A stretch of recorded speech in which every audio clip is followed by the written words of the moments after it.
Well, good morning, Little Masters, and welcome back to today's Tolkien Times. I'm the Man of the West, also from the Prancing Pony podcast, and thank you for joining me today for folks' favorite Fandom Friday. Every Friday, I visit with somebody from the wider world of the Tolkien fandom. Writers and musicians, artists, craftsmen, scholars, content creators, and more. Today, we need to be on our best behavior because I am joined by a teacher. And not just any teacher, but an online literacy educator, a literacy coach, a book club facilitator, fantasy literature scholar, and curriculum developer. If somebody can learn it, she's probably teaching it. Folks, please welcome Elise Trudel Cedeño to today's Tolkien Times. Thanks for having me, Alan. Just don't ask me to teach any physics or calculus or try to determine the curvature of the Earth. I'm going to leave that one to the experts. We've got to do that to help figure out how far Legolas can see. No. If it's got numbers in it, I can't do it. Okay. No math? No they math. said there'd be no math? All right. No math. Well, you know what's coming, Elise, so I hope you're ready. How and when did you first encounter Middle-earth, and what is it about Tolkien's works that keeps you coming back? So my very first encounter with The Lord of the Rings, I think, was when I was about 10, 11 years old. And the Jackson films had just kind of come out in theaters. Fellowship had just come out, and my parents decided that I was just too young to go and see it in theaters. Right. So my dad rented the Rankin and Bass Hobbit and the Bakshi film. Oh. So we watched those together. Yeah. Yeah, we watched both of those together as a family. And my core memory from those was being really confused when the Bakshi film ended, because it stops at the end of Two Towers. Yeah. So I'm thinking, okay, there's got to be a sequel. And I remember my dad actually yelling at the TV, "What's going on? Why is it over?" I'm not sure if my dad had read the books or not, but he was confused. I was confused. And we're looking around for a sequel, and it just wasn't there. No, it was not. So I was probably 11 at the time. So I tried reading the books and I had some success. You know, I didn't quite get it then. I don't even remember if I read The Hobbit or not. But I do know that after that, you know, I watched the Jackson films, all the Jackson films. I saw the rest of them in theaters.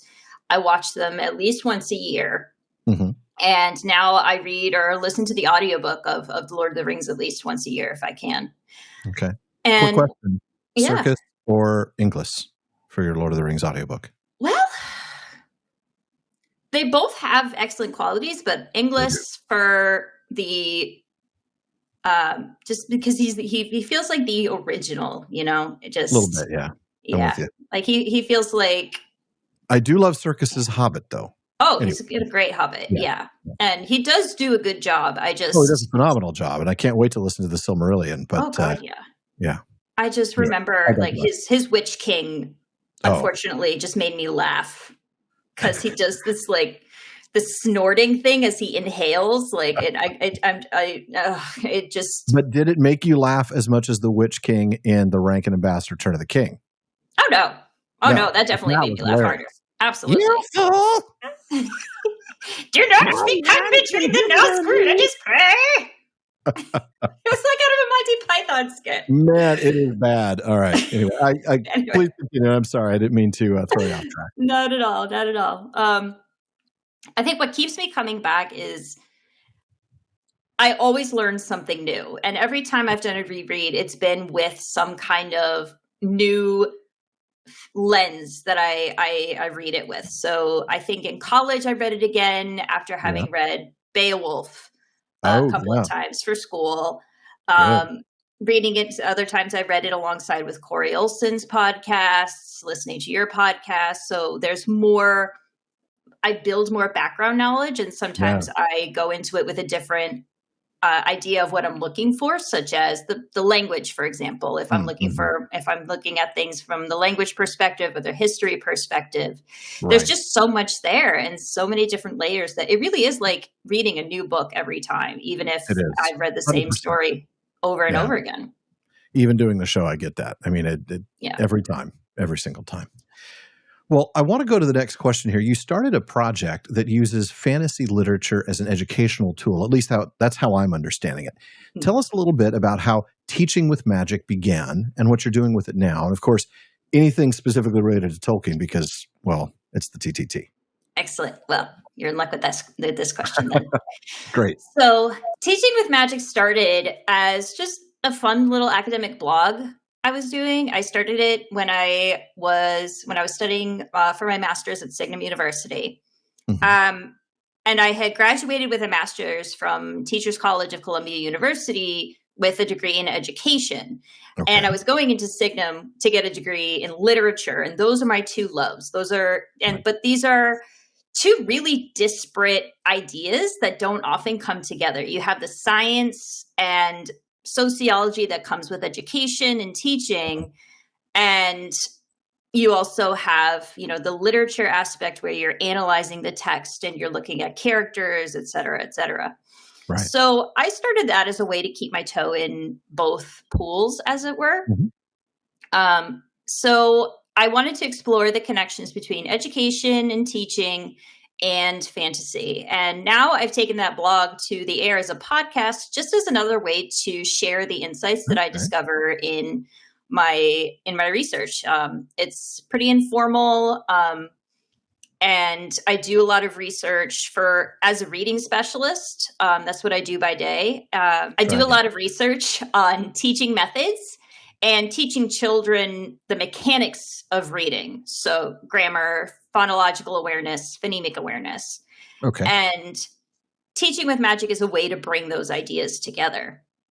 So one way that I do that is by examining model teachers in fantasy. When you're a new teacher, especially, you're Mhm. assigned a model teacher as kind of a mentor to talk to follow, get your feet set in the teaching world and in that particular school.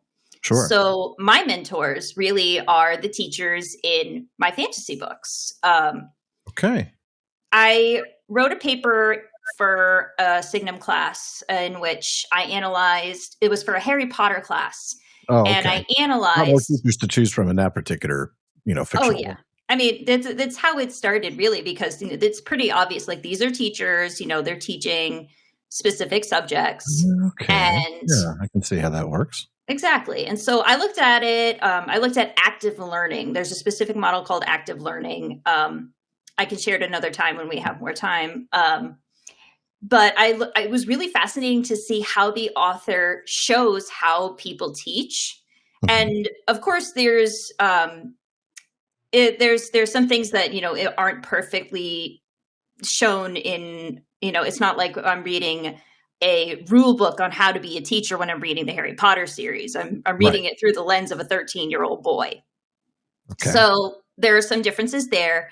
Mhm. And so, to speak to Tolkien, I've looked at Gandalf as an example of Oh, a mentor figure. Of course you have. Of Who course I wouldn't have. look at Gandalf? Of Yes. course. We must do Gandalf. So while Gandalf he's not in a literal classroom, but he is that Campbellian mentor figure. If you look at Joseph Mhm. Campbell and his hero Yeah, the cycle, hero's there's journey. always a Yeah. mentor that comes in and helps the hero come to, finish the job. Mhm. His job in Middle Earth it's not to save Middle Earth using his magic, but as it says in the Unfinished Tales, to guide the men and elves, to advise and persuade men and elves to do good, and to Right. seek to unite in love and understanding all those whom Sauron, should he come again, would endeavor to dominate and corrupt. Right. Oh, love that quote.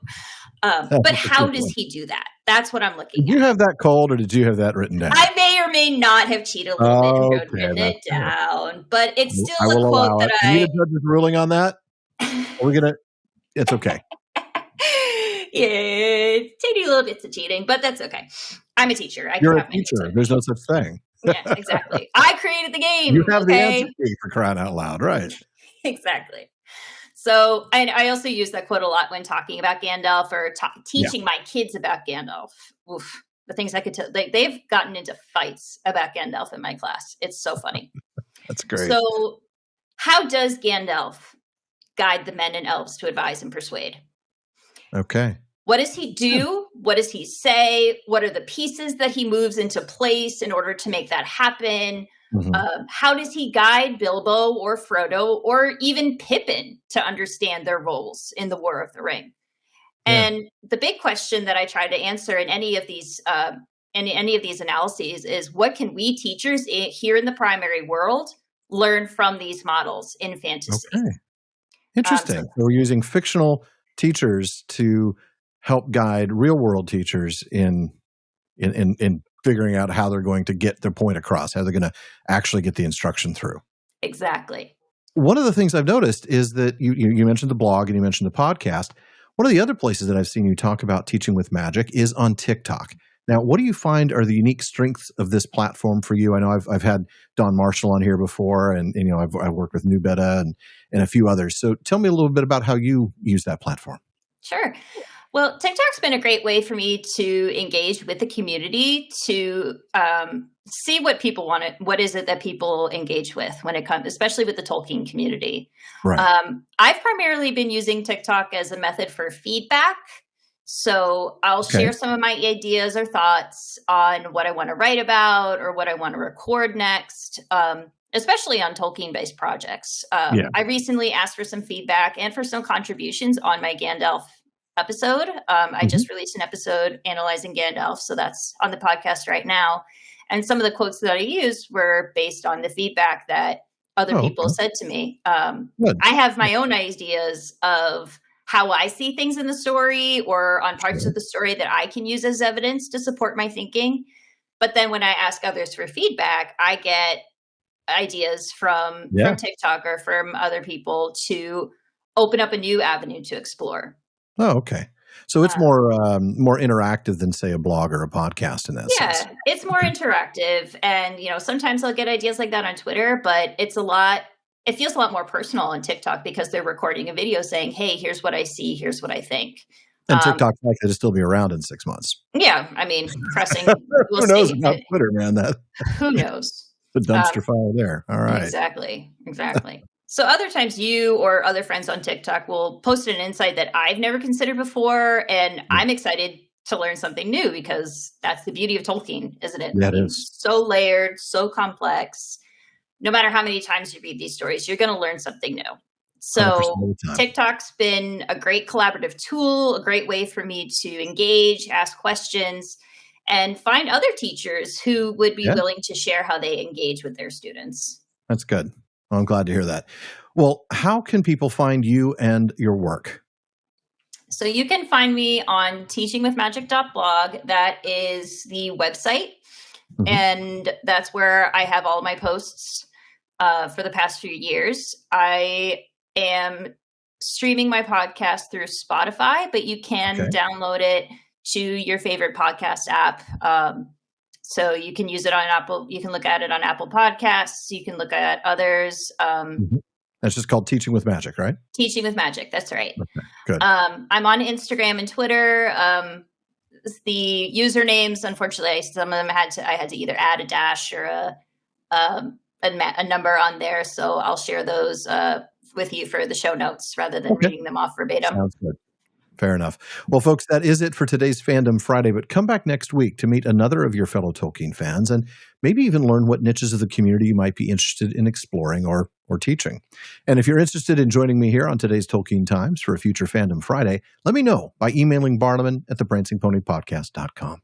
For a deeper dive into Tolkien, listen to the Prancing Pony Podcast, my award-winning show with more than 7 years, working our way through the legendarium and interviewing even more amazing guests. Please join me again tomorrow on today's Tolkien Times as we wrap up this week with Silmarillion Saturday. Please like and subscribe on YouTube, follow or subscribe in your podcast apps, and follow @Tolkien Times on Instagram, Twitter, and TikTok. Finally, in the words of Faramir, go with the goodwill of all good men.